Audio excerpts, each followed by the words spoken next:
When should investors start their SIP? Industry expert Mr. Sandeep Singhi will give clarity on this now. As early as possible, sir.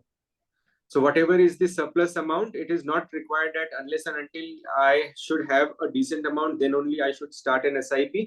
Whatever small amount, even 500 rupees or 1000 rupees works good for you, but spare that amount for a long period of time, then only the wealth is being created. Don't alter this SIP.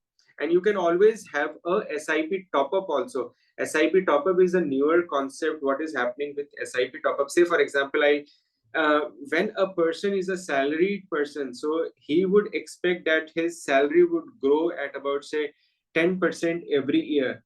But you may not increase your investment by 10% every year, but you will be able to increase your expenses by 10% every year.